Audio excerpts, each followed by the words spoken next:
Hey y'all, welcome to He Walks With Us Everywhere. I'm Tracy. So today, real quick, let's just get into this. There is a news article on the Washington Examiner from yesterday, late afternoon, which should be front news, again, frontline headlines, front page headlines, yeah. Here's what it says. U.S. military begins major exercises in Russia's backyard. Let's go ahead and begin reading, shall we? I'm going to cut myself off and give myself timeouts during it so I can rant real quick. U.S. military forces in Europe started an exercise Tuesday that will put 28,000 troops from 26 countries near Russian territory over the next 6 weeks. Interesting timing. With a focus on the Balkans and Black Sea region. Here's one of my timeouts. All right. The Black Sea region, Russia literally just came out, I think 2 weeks ago, and warned the United States to get their warships the heck out of the Black Sea. In fact, they were closing one of the straits, one of the only entry points into the Black Sea. Then the U.S. decided to send a little tiny tugboat. I mean, I know it's not an actual tugboat, but it may as well be defenseless, right? They decided to send this little cutter ship, I kid you not, into the Black Sea, even though they had already been warned from Russia to stay the hoo-has out of this area, okay? Then we have UK coming in, and they're sending in warships into the same region that they have been repeatedly warned by Russia to get out of, all right? But no, let's go ahead and put some people in there. So U.S. military forces in Europe.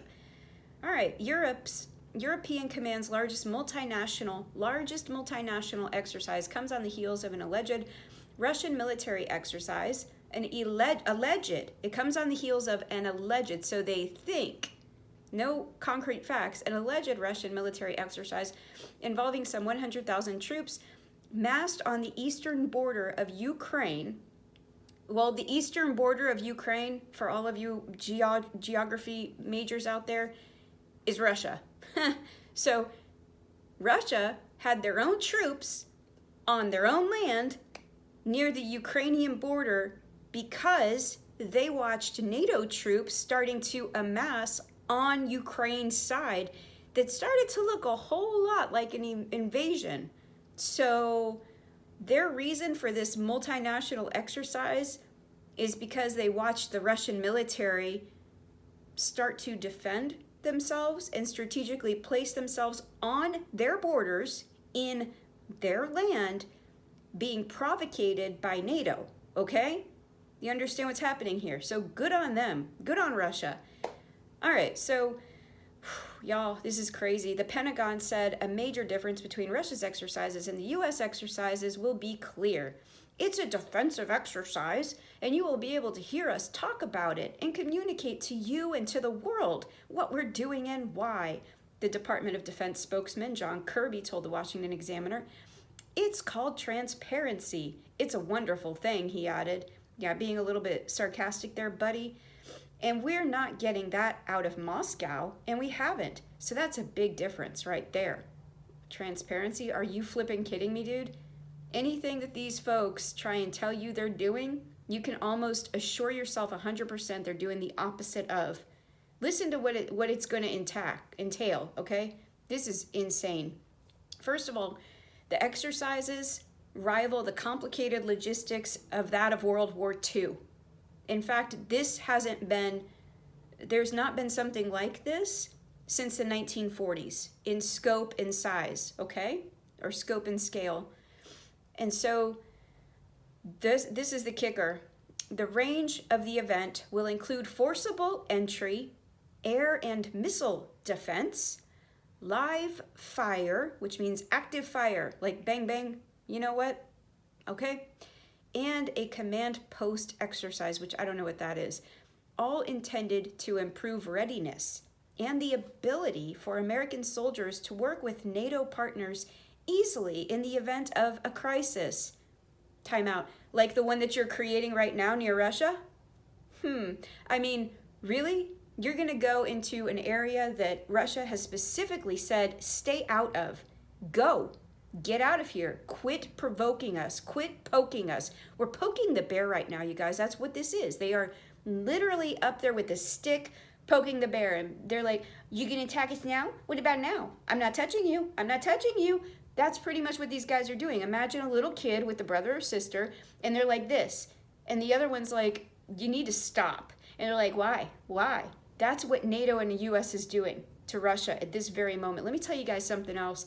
We talked a little bit about it a couple weeks ago. There is a pipeline that is going from Russia to some other areas. I think it's going up through Ukraine, and it's energy, okay? It's independence for Russia so that they don't have to be in a place where they're dependent upon the EU, right? Where they're dependent upon Europe for their energy. They're already creating their own financial monetary system to be independent of that mess because they're threatening to kick them out. Here's the deal. They're not playing the way that the elitists and globalists want them to play. You want to break this down and take away all the scales off of our eyes to see the truth. That's the truth. Russia's saying no, okay? Crimea asked for Russia to be there. They asked for protection from them. So Russia being in Crimea is a good thing, and it is completely within their rights. So what you hear them saying is bogus. Transparency? Baloney. It ain't transparent. Nothing about it is transparent. They're trying to improve their strategic transparency and alignment, something that hasn't been done since the 1940s. Baloney again. Okay, so forcible entry, air and missile defense, live fire, and command post exercises. All happening where? Where, says you? Oh, in the Black Sea and Balkans. The very Black Sea that we've been told to stand down, get out of, quit provoking them. You know, they could choose anywhere. I mean, literally, I can think of at least 3 other bodies of water that they could conduct these drills and these tests and these strategically important things that they're wanting to practice. And practice is a great thing. Practice makes perfect, they say. But I could think of like at least 3 other places that is not the Black Sea or near some area where there's already a lot of tension, a lot of heated area, okay? America needs our troops in America, right? Military. Military generally was created to defend and protect the Union, the area in which they had their posts, okay? So America would have a military to protect and defend American turf. Britain would have a military to guard, defend, protect Britain, right? Australia would have military to protect, defend, where? Australia. My question is, why in the flip-flap jack are we all going in 50,000 billion directions and nobody is thinking about, how about if we just guard our home turf? Why are we doing this? This is how world wars get started, you guys. This is the epitome of a world war. You're doing live drills in the Black Sea, right with Russia looking in. You are provoking them. I don't care who you are, that's provocation. If I were Russia and I saw a bunch of NATO troops starting to form on my border, you better believe I would get my guys up there ready to fight, because to me, it would look like an invasion was about to happen. And now you've got these guys from NATO and the US saying that they're gonna have live drills and they're gonna, live fire and all these exercises. I mean, you guys, we just need to go back to something a little more old school in thought, okay? Men and women of the United States need to come home and be here. If God forbid something were to happen on American soil, who's going to protect and defend our country? All right? Same thing with all the other countries. Russia's doing the right thing. They're in their country. They're defending their borders. They aren't over in America, like amassing units on the border of Canada. Do you see? It makes no sense. So I just want you all to be aware of this. It's something that we need to keep an eye on. again, we're not afraid. And what we know is that every single thing that happens, it is in the Lord's hands, okay? He is taking care of this whole thing, and prophecy must be fulfilled. Every word in Scripture will be fulfilled. It is being fulfilled. So we're not afraid.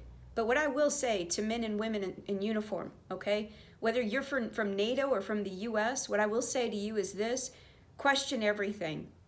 Because on that day of judgment, when we stand before our Maker, He's not going to look at you and ask you, who gave the order? Who gave the order, son? Who gave the order? He's going to say, what did you do? What was your role in this? You got to be willing to lay it all down. And that means if this is an evil agenda that they're pushing, which they are, it's time to lay your weapons down. It's time to say, I'm not doing this. I'm not fighting your battle. I'm not sacrificing this whole ship and men and women and the families who love them. I'm not doing this for your selfish gains, for your greedy gains, for your sick, evil plans and agenda. I'm not doing it. This is a lie.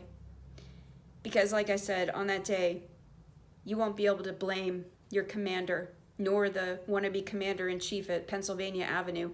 The only person who's going to be accountable is you. This is bogus. Everything they're doing is a buildup. It is to provoke and start a war. Let me continue reading here.